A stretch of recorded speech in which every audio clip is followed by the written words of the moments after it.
Victoria Sterling's merger call was crashing. No interpreters. Billion-dollar deal dying. Jerome Washington reached over to mute the radio, trying to help. Victoria's head snapped around like a viper. "Keep your monkey hands off my car." The words hit the air like a slap. Jerome's hand froze mid-reach. "You think because you drive my Mercedes, you get to touch my things?" Her voice dripped with poison. "You're the help. Stay in your lane." Jerome's jaw clenched. His eyes stayed locked on the road ahead. "Matter of fact, put the partition up. I'm tired of seeing your face in my mirror." The glass barrier slid up between them with a soft hiss. Victoria returned to her panicked phone calls. In the front seat, Jerome gripped the wheel. 3 years of Stanford education, 5 languages mastered at Georgetown, 2 decades of diplomatic service. Invisible. What Victoria didn't know? Her monkey was about to save her empire. The partition couldn't block the chaos erupting behind it. "What do you mean all 3 interpreter services are booked?" Victoria's voice cracked with desperation. "Richard, this is a $1,200 million deal." Jerome watched her in the rearview camera, pacing in the back seat like a caged animal. Her perfectly styled hair was coming undone. Mascara smudged under her eyes. "I don't care if it costs $50,000. Find someone who speaks Japanese and Mandarin," she was shouting now. "The Nakamura Singh team lands in 90 minutes. Another call, another dead end. "No, we cannot postpone," Victoria hissed into her phone. "They'll walk away permanently. 3 years of negotiations down the drain." Jerome had heard enough boardroom conversations to know the truth. Sterling Dynamics was 3 months from bankruptcy. This merger wasn't just business. It was survival. 200 jobs hung in the balance, including his own. Victoria's next call went to voicemail. Then another. Her hands were shaking as she dialed. That's when Jerome made his choice. He lowered the partition. "Excuse me, Ms. Sterling." Victoria's head whipped around, fury blazing in her eyes. "I told you to—" "What languages do you need?" The question hung in the air like smoke. Victoria's mouth opened, then closed. Her phone call was forgotten. "I'm sorry, what?" Jerome's voice was calm, professional. "For your merger meeting, what languages do you need?" Victoria stared at him like he'd spoken in tongues. That's not your concern." "Japanese and Mandarin?" Jerome continued quietly. "Hindi? Korean?" Something in his tone made Victoria's breath catch. This wasn't the voice of a driver anymore. "You speak Japanese?" "Fluently, along with Mandarin, Hindi, Korean, Arabic, Portuguese, French, German, and Spanish." The car fell dead silent. Victoria's phone slipped from her hand. Victoria's world tilted sideways. "You're telling me you speak 9 languages?" Her voice was barely a whisper. Jerome nodded once. "Would you like me to demonstrate?" Before Victoria could answer, her phone rang. The caller ID made her stomach drop. Nakamura Singh Holdings. She stared at the phone like it might explode. "I can't. Without an interpreter." "May I?" Jerome's hand extended toward the partition opening. Victoria's pride warred with her desperation. The phone kept ringing. She handed it over. "Moshi Moshi, Nakamura-san," Jerome answered, his voice transformed. Gone was the careful deference. In its place, confident, cultured authority. The voice on the other end responded in rapid Japanese. Jerome listened intently, occasionally nodding. "Hai, wakarimashita. Sterling-san wa ima junbi shite orimasu." Victoria watched his face in the mirror. His posture had changed completely. Shoulders back, jaw set with quiet confidence. This wasn't her driver anymore. Jerome switched seamlessly to Mandarin as another voice joined the call. Technical terms flowed from his lips like water. Patent licensing, intellectual property transfers, market penetration strategies. He was discussing her company's most sensitive information in languages she couldn't understand. "There's been a cultural misunderstanding," Jerome said to Victoria, covering the phone. "They're insulted by your previous communications. Your legal team used overly aggressive language in the preliminary contracts." Victoria's heart hammered. What kind of misunderstanding? "The kind that kills deals," Jerome replied. "They think you view them as subordinates, not partners." Back to Japanese, Jerome's tone became apologetic, respectful. He used phrases that seemed to have an immediate effect. The tension on the other end dissolved. "What did you tell them?" Victoria demanded. "Sterling Dynamics deeply respects their family business legacy, that you've been personally studying Japanese business customs to show proper honor." Victoria's mouth fell open. "But I haven't." "You have now," Jerome said simply, then returned to the call. 20 minutes later, he handed the phone back. "They're looking forward to meeting with you in person. The merger discussion is back on track." Victoria stared at the phone, then at Jerome's reflection. "Who are you?" Jerome pulled the Mercedes into Sterling Dynamics' parking garage. The familiar concrete walls had never felt so different. "Someone who needed work 3 years ago," he said quietly, "and someone who still believes in second chances." He parked in Victoria's reserved spot and turned off the engine. In the sudden silence, Victoria could hear her own heartbeat. "Jerome?" She used his name for the first time in 3 years. "I need to know everything." He met her eyes in the mirror. For a moment, the partition between them felt like more than just glass. "PhD in International Relations from Georgetown. Master's in Applied Linguistics from Harvard. 22 years as a senior diplomatic translator for the State Department." Each credential hit Victoria like a physical blow. "I specialized in high-stakes multinational negotiations, G7 summits, trade agreements, crisis mediation." Jerome's voice carried no bitterness, just quiet fact. "Budget cuts eliminated my position 3 years ago. I needed work immediately." "Your mother's medical bills," Victoria said suddenly, remembering fragments of overheard phone calls. "Cancer treatment, my daughter's medical school tuition." Jerome nodded. "I applied for over 300 positions in my field. Overqualified for most, too old for others." Victoria felt something cold settle in her stomach. "So you became a driver?" "I became whatever I needed to be to survive." The parking garage's fluorescent lights hummed overhead. Victoria looked at her hands, still trembling from the phone call. "Jerome, she started, then stopped.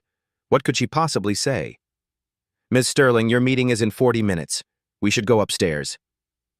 But neither of them moved. In the enclosed space of the Mercedes, 3 years of invisible service suddenly felt enormous.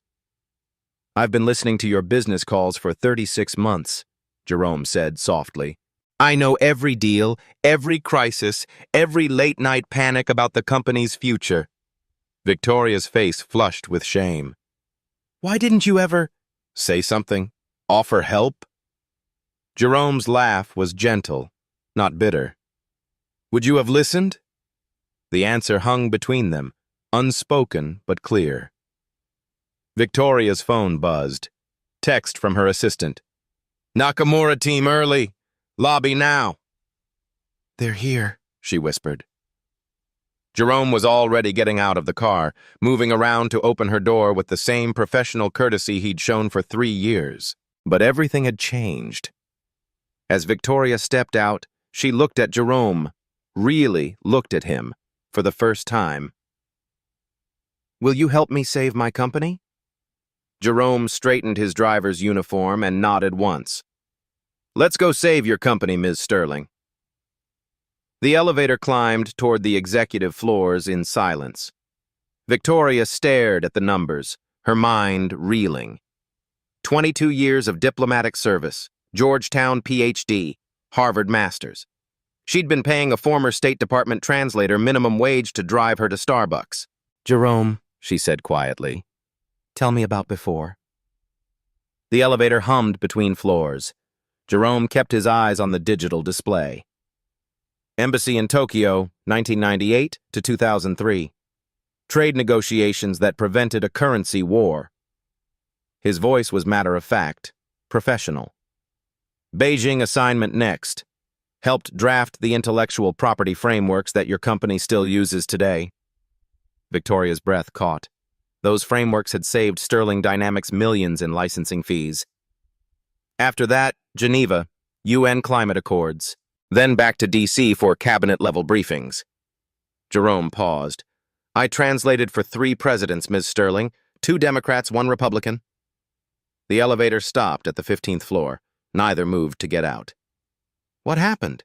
Victoria asked. Budget Reconciliation Act, 2022. Foreign Service downsizing. Jerome's jaw tightened almost imperceptibly. 20% staff reduction. Last hired, first fired. But your experience meant nothing against spreadsheet mathematics. Victoria felt sick. So you just started driving? I had 2 weeks to find income. Mom's oncology bills were due. Sarah's med school deposit couldn't wait. Jerome's voice never wavered, but Victoria caught the steel underneath. Pride doesn't pay for chemotherapy. The elevator doors opened, then closed again. I applied everywhere. Consulting firms said I was overqualified. Corporations said I was too specialized. Universities said I was too expensive. Jerome finally looked at her. Your company needed a driver. I needed a paycheck. For 3 years, Victoria whispered. For 3 years, he confirmed. Outside the elevator, Victoria's world was collapsing. Inside, she was learning about a man who'd held his world together with quiet dignity. Jerome, why didn't you ever fight back? Demand recognition? He smiled sadly. Ms. Sterling, I've negotiated with dictators and diplomats, but I've never met anyone more dangerous than a person who's already decided what you're worth. The words hit like a slap. Every morning, I chose to see this as temporary, Jerome continued. Every insult, every dismissal, every time you threw your briefcase at me like I was furniture, I chose to believe that someday someone would need what I actually know. Victoria's throat tightened. And today? Today, you need what I know. The elevator shuddered slightly as it waited. Jerome, I owe you. You owe me nothing except the chance to do what I'm trained for. His voice was firm now. Save your company. Save those jobs. That's what matters. Victoria nodded, not trusting her voice. The elevator doors opened to the executive floor. Jerome gestured for her to exit first, falling into step behind her exactly as he had 1,000 times before. But everything was different now. The executive floor buzzed with panic. Victoria's assistant Rebecca rushed toward them, her face pale. Victoria, thank God! The Nakamura advance team is in conference room A. They're asking about cultural protocols and nobody knows. It's handled, Victoria said firmly. Rebecca, meet Jerome Washington, our new interpreter consultant. Rebecca's eyes flicked to Jerome's driver uniform, then back to Victoria. I'm sorry, what? Mr. Washington will be handling all international communications for the merger. Rebecca lowered her voice. Victoria, he's your driver. He's a Georgetown PhD who speaks 9 languages, Victoria shot back. Any other concerns? The color drained from Rebecca's face. There is one small problem, Jerome interjected diplomatically. I should probably change before meeting the delegation. Victoria looked at his uniform for the first time with clear eyes. He was right. Rebecca, take Mr. Washington to the executive shop downstairs.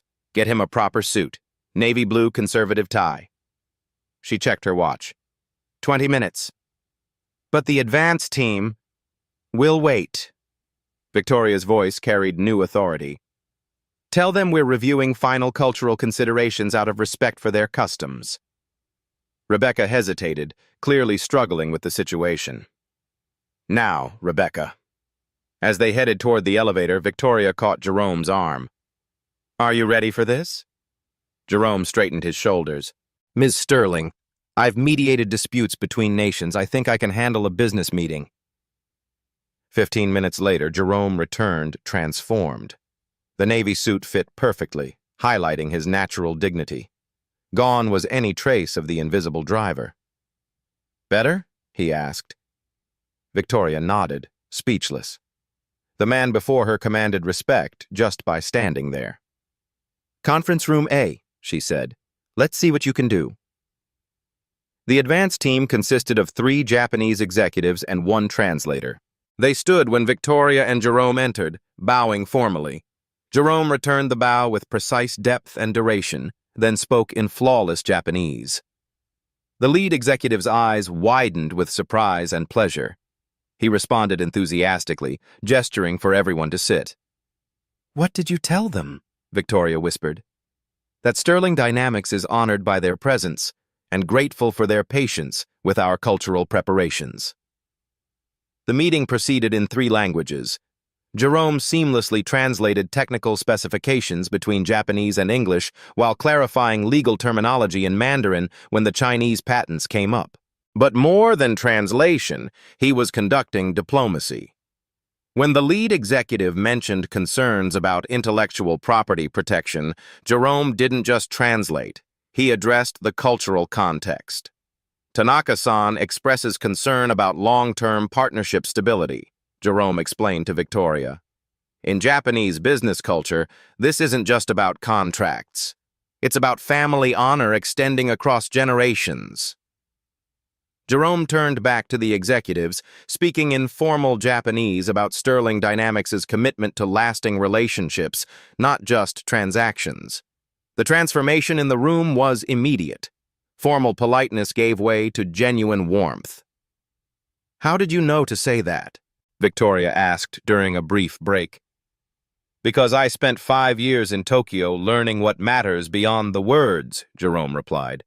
"Business in Asia is always personal first." The advance team leader approached Jerome directly, speaking in rapid Japanese.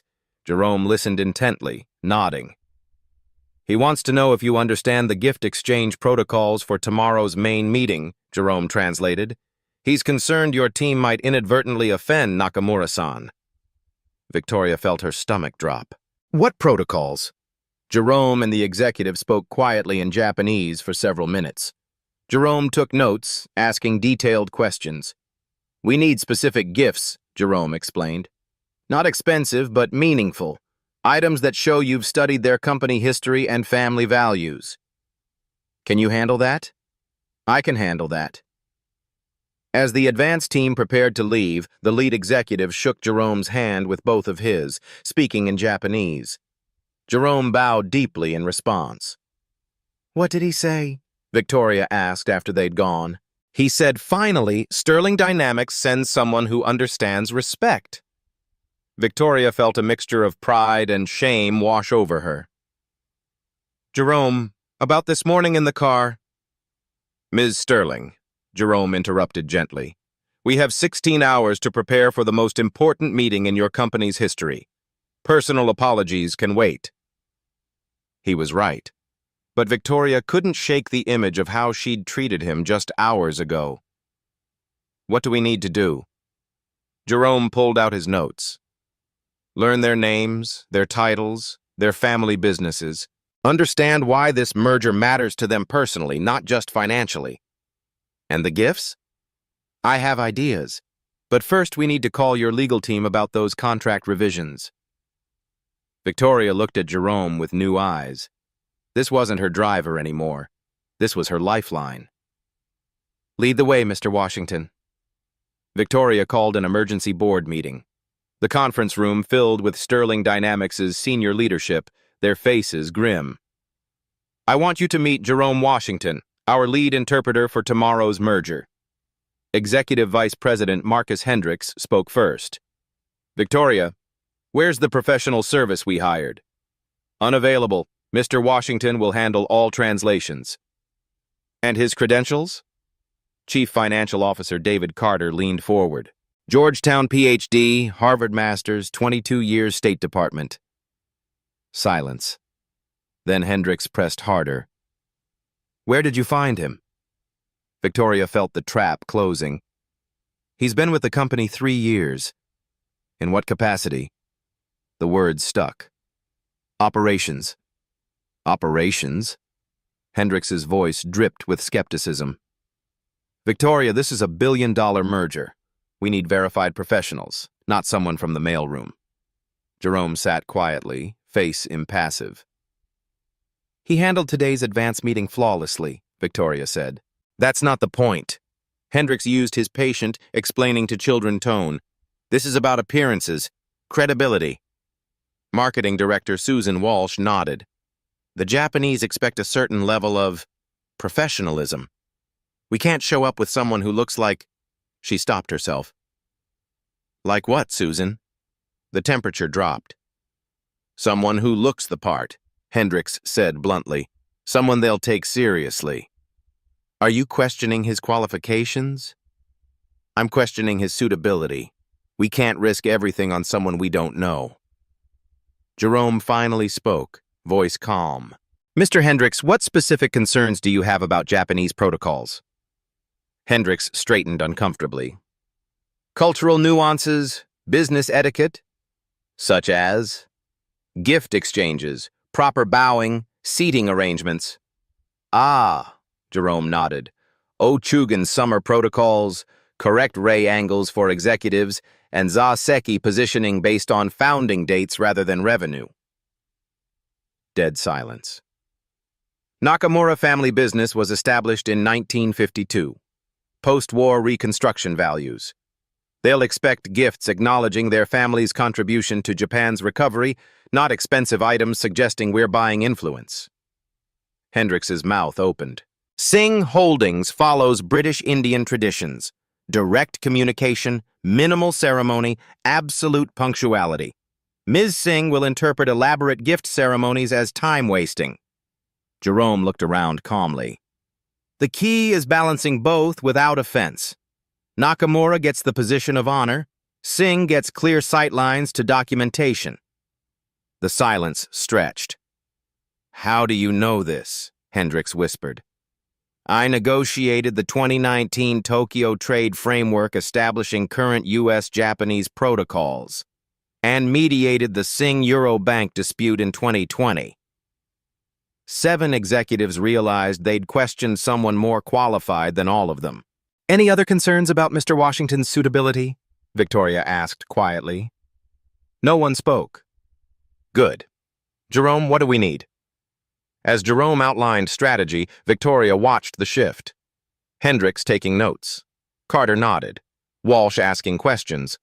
But she also noticed what didn't change. The careful distance. Questions directed to her, not Jerome. Recognition wasn't acceptance. After the meeting, Hendrix approached privately. Where exactly has he been working for 3 years?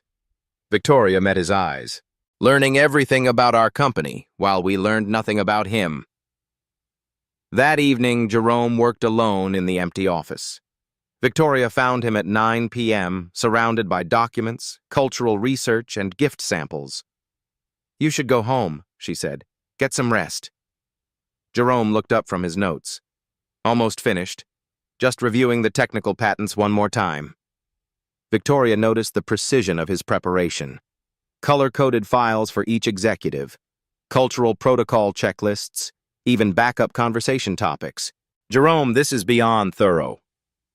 Ms. Sterling, in diplomacy we say, preparation prevents humiliation. He gestured to the research spread across the table. Did you know Mr. Nakamura's father was a Hiroshima survivor who rebuilt their family business from nothing? Victoria shook her head. That's why he values long-term partnerships over quick profits. His decision-making process honors his father's memory. Jerome pulled out another file. Ms. Singh lost her first company to a bad translation in a Mumbai court.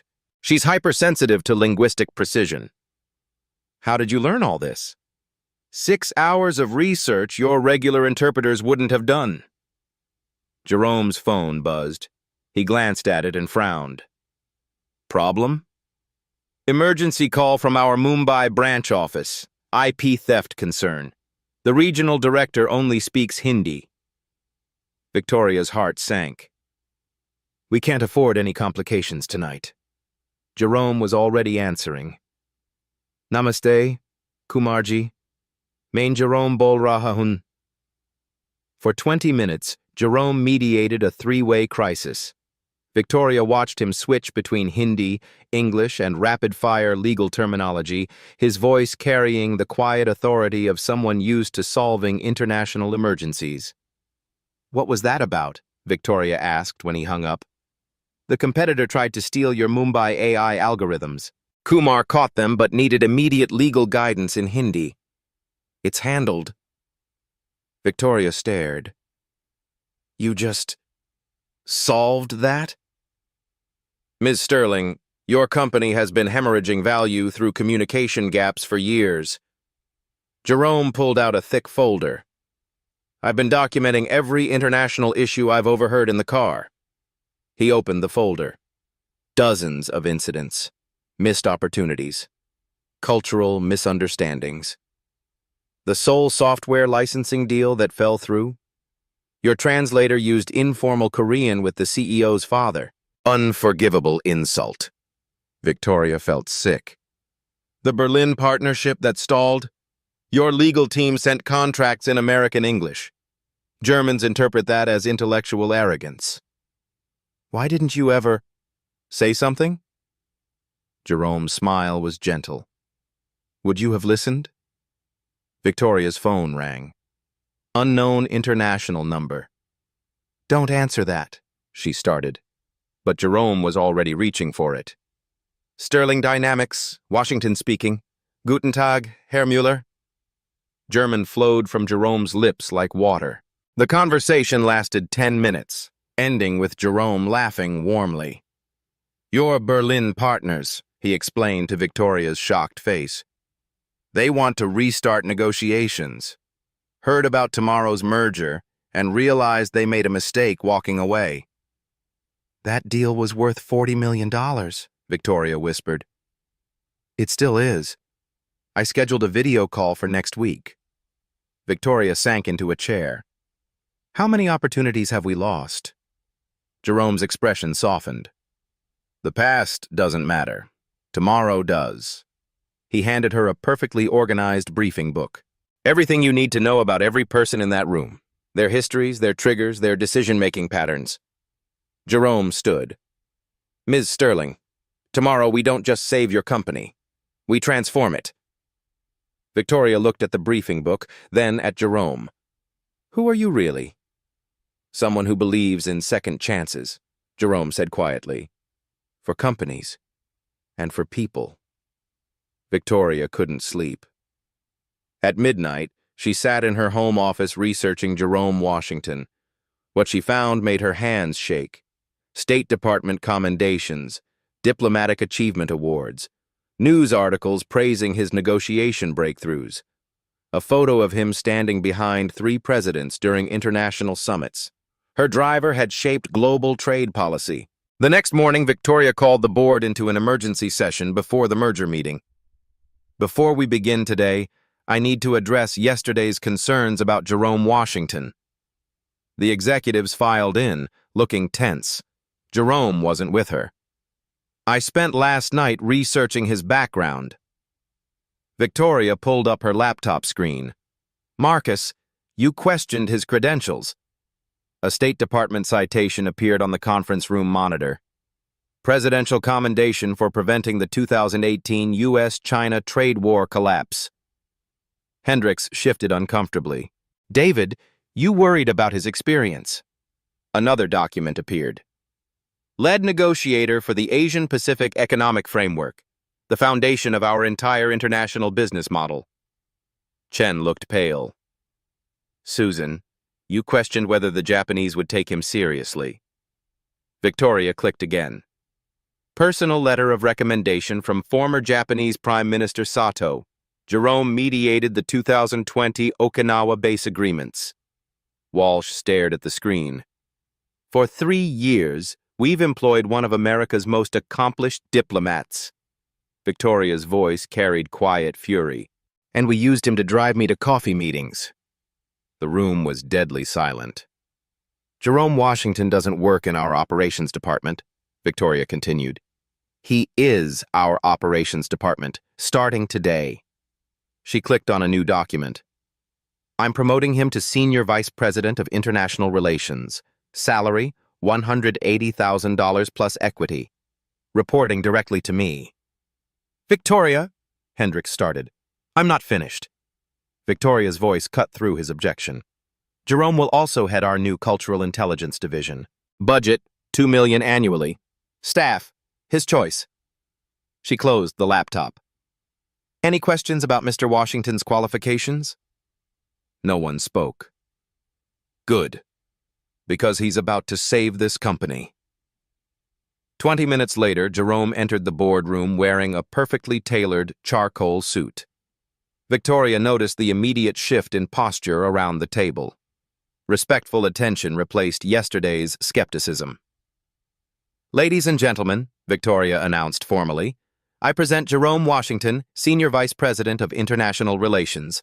She handed him a business card holder, his new cards printed overnight. Jerome accepted it with quiet dignity. Thank you for this opportunity. The opportunity is ours, Victoria replied, meaning every word. Chief Technology Officer Kim cleared his throat. Mr. Washington, I owe you an apology. No apology necessary, Jerome said gracefully, but I appreciate the acknowledgement. One by one, the executives who'd questioned him yesterday offered their respect. Jerome accepted each gesture with professional grace. Now, Victoria said, let's go save our company. As they filed out, Hendricks approached Jerome privately. Washington, I was wrong yesterday. Completely wrong. Jerome shook his hand firmly. Marcus, we all make assumptions. What matters is what we do after we realize them. Victoria watched the exchange, feeling something she hadn't experienced in years. Pride in her leadership. Ready, Mr. Vice President? She asked Jerome.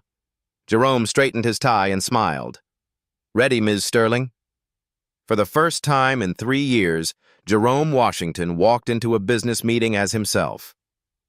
The elevator to the executive conference room felt different this time. Victoria and Jerome stood side by side, equals now, but the weight of the coming meeting pressed down on both of them. Jerome, Victoria said quietly, I need you to know something. He looked at her reflection in the polished steel doors. If this deal fails, Sterling Dynamics has maybe 3 months before bankruptcy. Her voice was barely above a whisper. 200 people lose their jobs, including yours. Jerome nodded slowly. How long have you been carrying this alone? 2 years? Maybe longer? Victoria's hands trembled slightly. I tell the board we're restructuring. I tell investors we're pivoting. But the truth is, we're dying. The elevator climbed silently through floors of bustling offices, people who had no idea their livelihoods hung on the next 2 hours. Jerome, I have to ask you something personal. Go ahead. Why are you helping me? After everything, after how I treated you. Jerome was quiet for a long moment. Ms. Sterling, can I tell you about my daughter? Victoria nodded. Sarah's in her 2nd year at Johns Hopkins Medical School, pediatric oncology track. Jerome's voice carried quiet pride. She wants to treat children with cancer because she watched her grandmother fight it. The elevator passed the 20th floor. 3 months ago, Sarah called me crying, said she might have to transfer to community college because of the cost. Jerome's jaw tightened. I told her not to worry, that her father would figure it out. Victoria felt her throat close. She doesn't know I've been driving instead of consulting. I think I'm taking a sabbatical to write a book. Jerome smiled sadly. Every month I transfer money to her account and tell her it's from my research grant. Jerome. Yesterday morning, when you humiliated me in the car, I drove straight to a job interview. 3rd one this week. He looked directly at Victoria. Marketing coordinator at a community college, $28,000 a year. Victoria's eyes filled. I was going to take it. Tell Sarah to transfer. except that my career was over at 52. Jerome straightened his shoulders. But then you needed help. The elevator slowed as it approached the executive floor.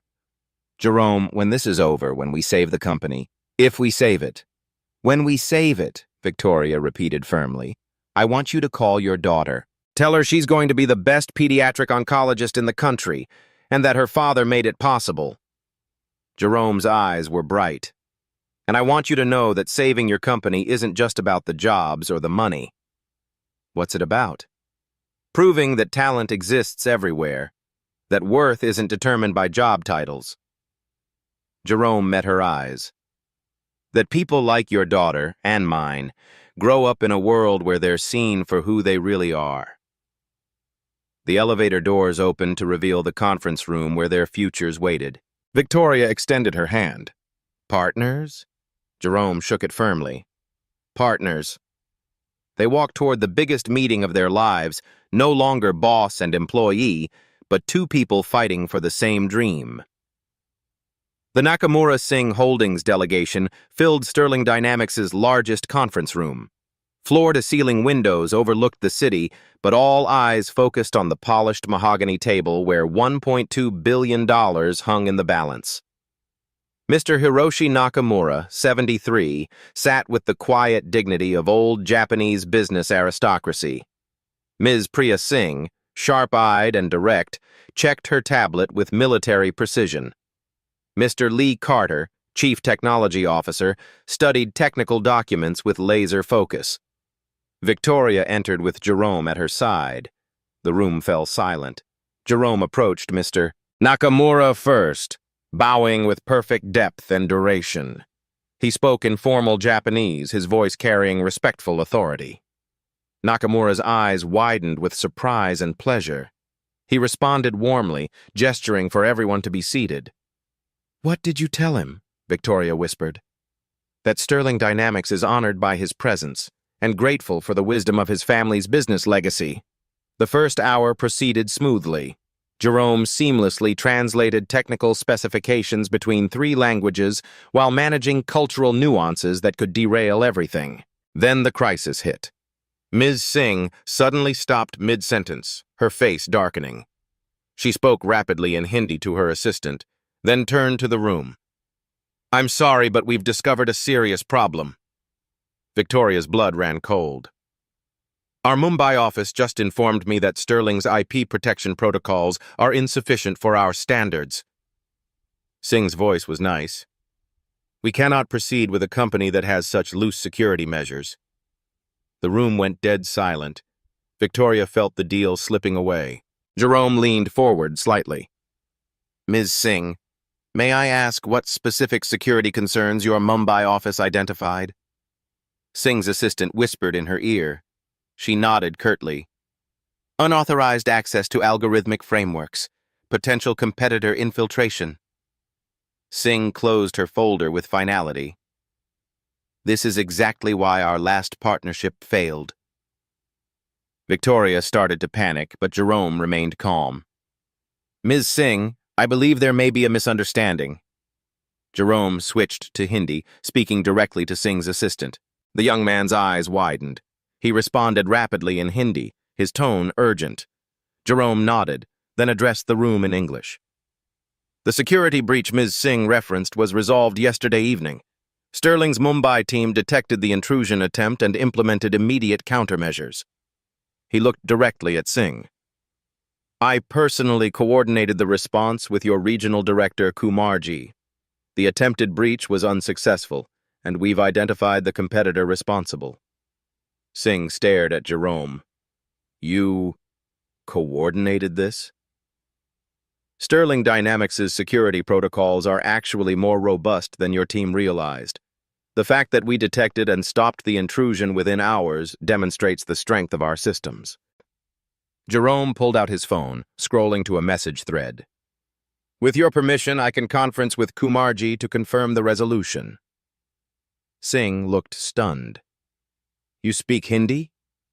Fluently, along with 8 other languages. Jerome's tone remained professional. Shall I make the call? Singh nodded slowly. The conference call with Mumbai lasted 20 minutes. Jerome mediated in 3 languages, walking everyone through the security response timeline. Kumar confirmed that Sterling's protective measures had actually exceeded Singh Holdings' own standards.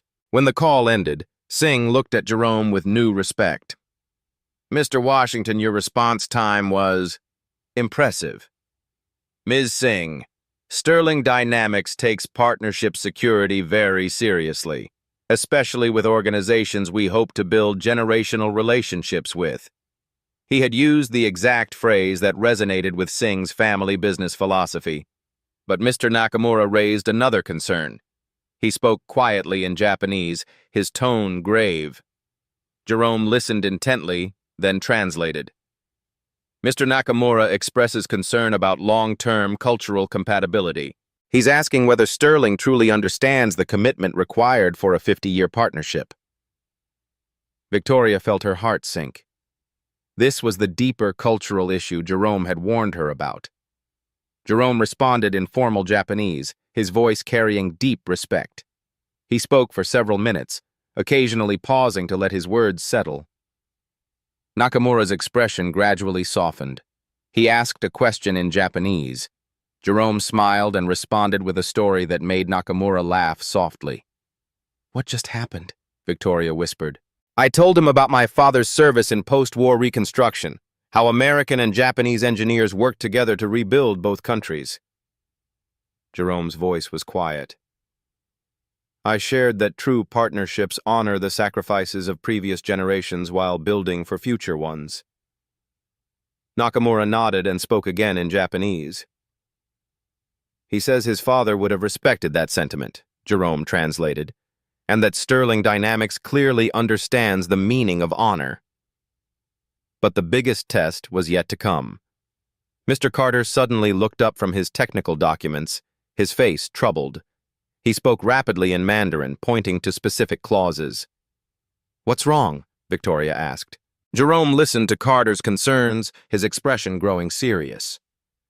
"Mr. Carter has identified a potential patent conflict in the AI algorithms, something our legal teams missed." Victoria felt the room temperature drop.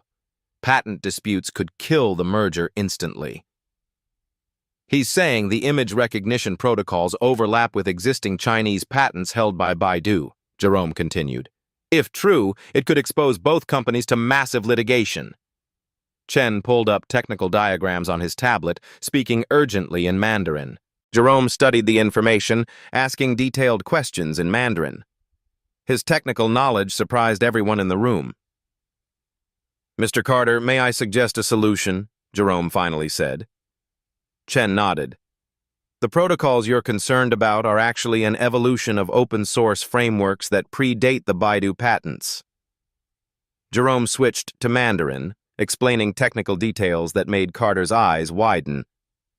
"Sterling's algorithms use a completely different neural network architecture," Jerome continued in English for the room. "The similarity is superficial, not structural." He pulled out his own tablet, showing comparative code structures that proved his point. Chen studied the information intently, then smiled broadly. He spoke in Mandarin, bowing slightly to Jerome. "Mr. Carter says I understand the technology better than most programmers," Jerome translated, "and that he's satisfied with our IP protection." The room collectively exhaled. 3 hours later, the impossible had become reality. Sterling Dynamics and Nakamura Singh Holdings hereby agree to a 50-50 partnership valued at $1.2 billion. Mr. Nakamura's voice carried the weight of history. "Implementation begins immediately." The conference room erupted in quiet celebration. Handshakes, bows, and relieved smiles filled the space where tension had reigned for hours. But then something unprecedented happened. Mr. Nakamura stood slowly, commanding attention through presence alone. He addressed the room in careful English, his accent precise. "Before we proceed with celebrations, I must acknowledge someone who made this partnership possible." Every eye turned to follow his gaze toward Jerome. This merger succeeded not because of favorable terms or financial projections, but because of Mr. Washington's exceptional diplomatic skill. The room fell completely silent. In 40 years of international business across 23 countries, I have never encountered such cultural intelligence combined with technical expertise.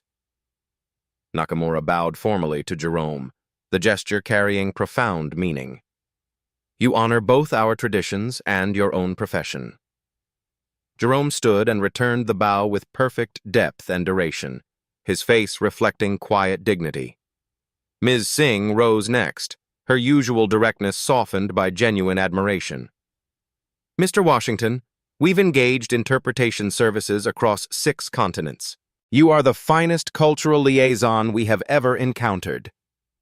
She approached Jerome with her business card, presenting it with both hands in traditional Japanese style despite her Indian heritage. We would be deeply honored if you would consider consulting for our Mumbai operations.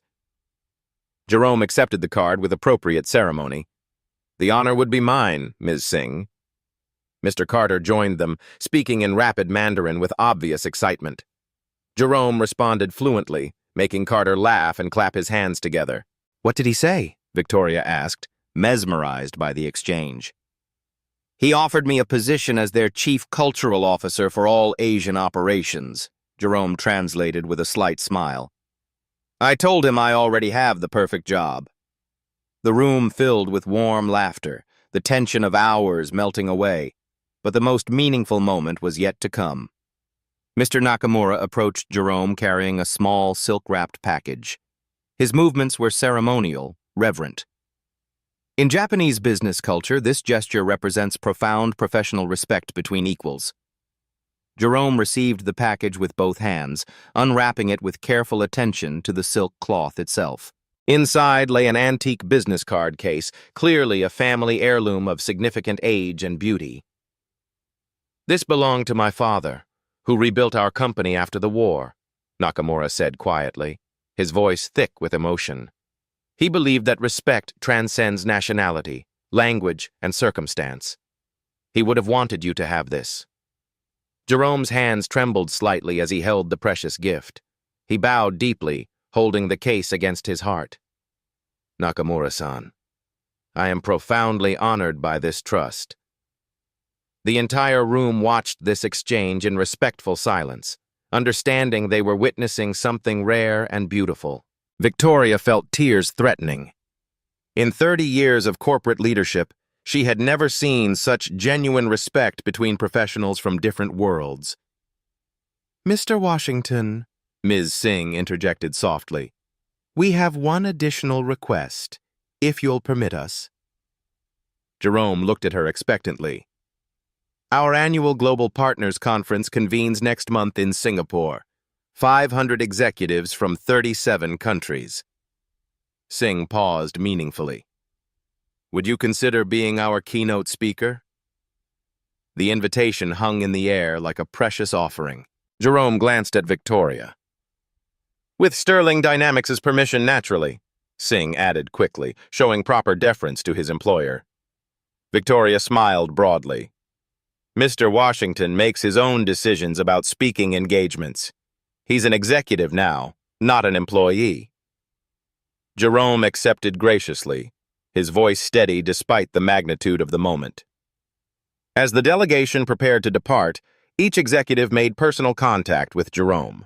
Not merely business cards, but private phone numbers, personal email addresses, direct access to some of the most powerful business leaders in Asia.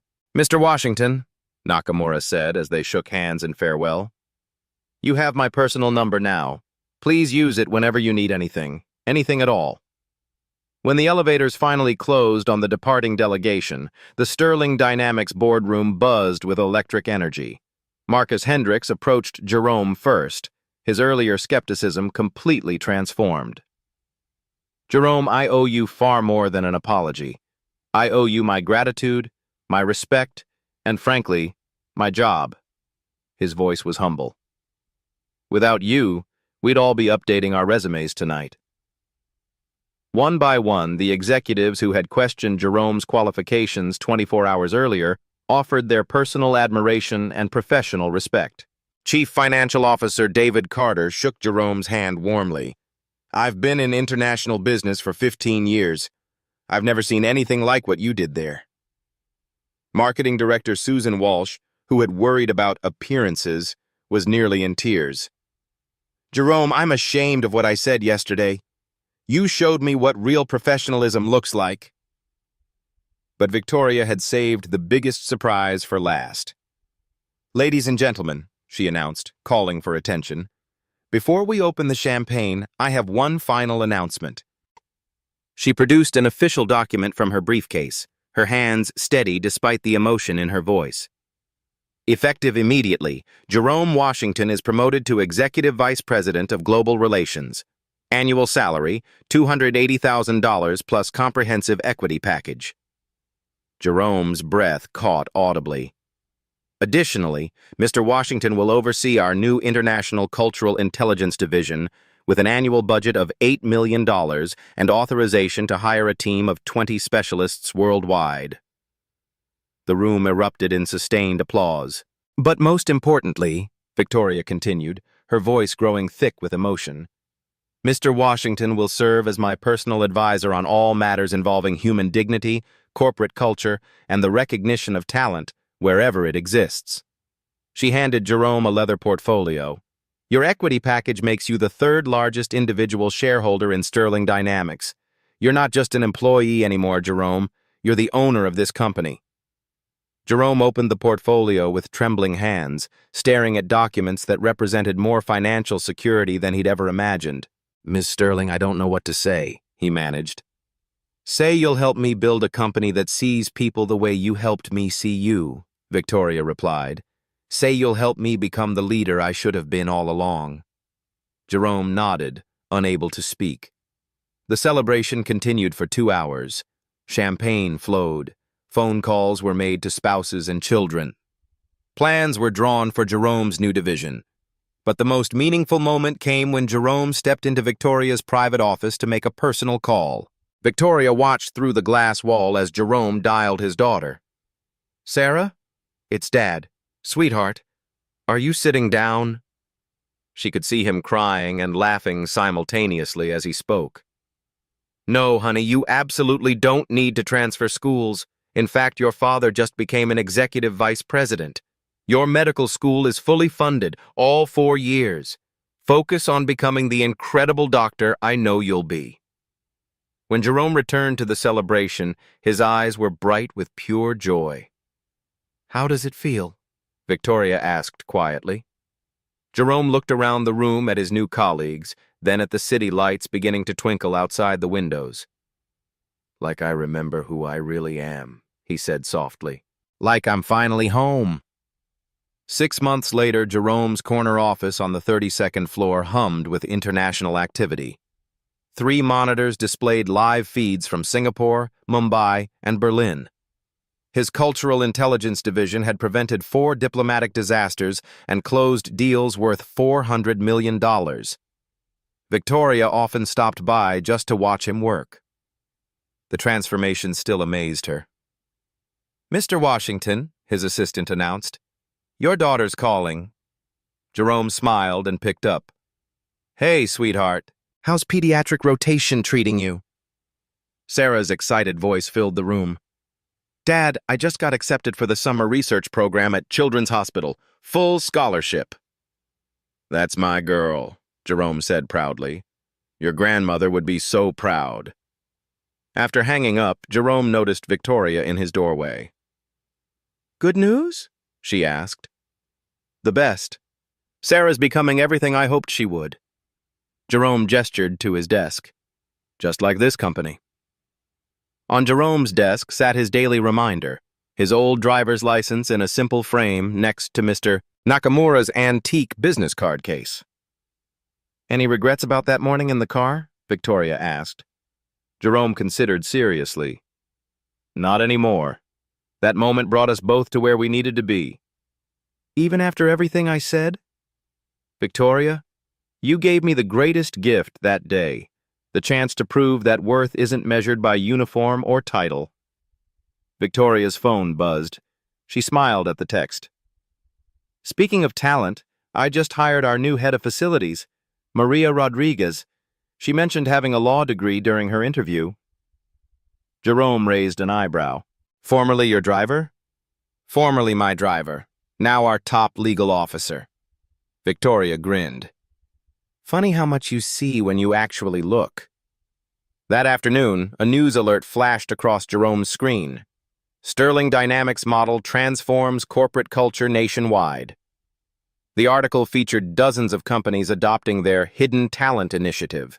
CEOs sharing stories of discovering PhDs working in mailrooms, former professors driving Ubers, displaced engineers cleaning offices. Jerome's phone rang. Unknown number. Mr. Washington, this is David Kim from Samsung Electronics. We need your help. What can I do for you, Mr. Kim? Our night janitor just solved a coding problem our engineers couldn't crack.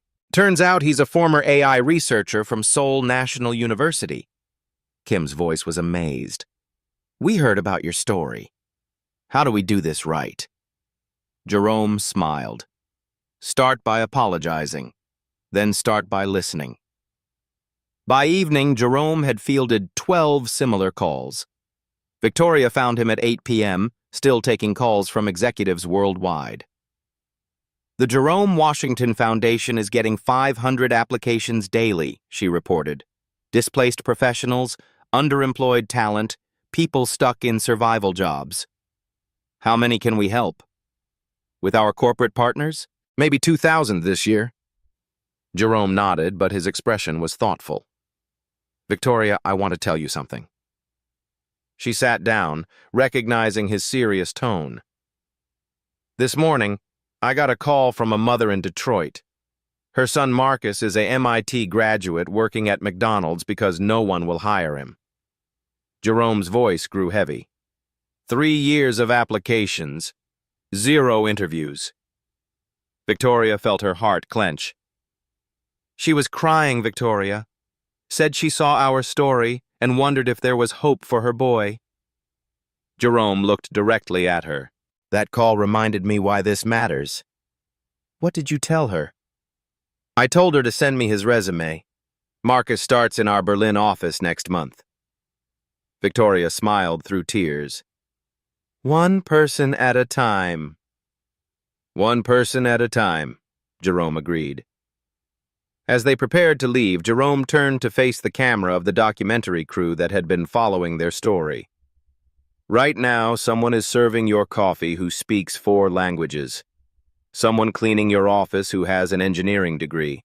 Someone is driving your Uber who used to run international negotiations. His voice carried quiet authority. Tomorrow morning, when you interact with service workers, ask yourself, what talents am I not seeing? What potential am I dismissing? What story am I missing? Jerome stepped closer to the camera. Here's what I want you to do. Find 1 person this week whose job title doesn't match their potential. Really talk to them. Ask about their background, their dreams, their skills. Then do something about it. Make an introduction. Write a recommendation. Share their story. Small actions create big changes. Victoria joined him. We started the Jerome Washington Foundation to connect displaced talent with companies that need them. But the real change happens when you decide to see people differently. It happens when you choose to look past uniforms and job titles to the human being underneath. Jerome's voice grew stronger. Because talent doesn't wear designer suits. Brilliance doesn't need corner offices. Worth isn't measured by your paycheck. It's revealed by your character. He paused, letting the words settle. If this story touched you, share it. Tag someone who needs to hear it. Comment about a time you discovered hidden talent. Help us build a world where everyone gets seen for who they really are. Subscribe to Black Tales Stories if you believe everyone deserves a second chance. Like if you think talent exists everywhere. And remember, Jerome looked directly into the camera with quiet intensity. The person who could change your life might be sitting in the front seat.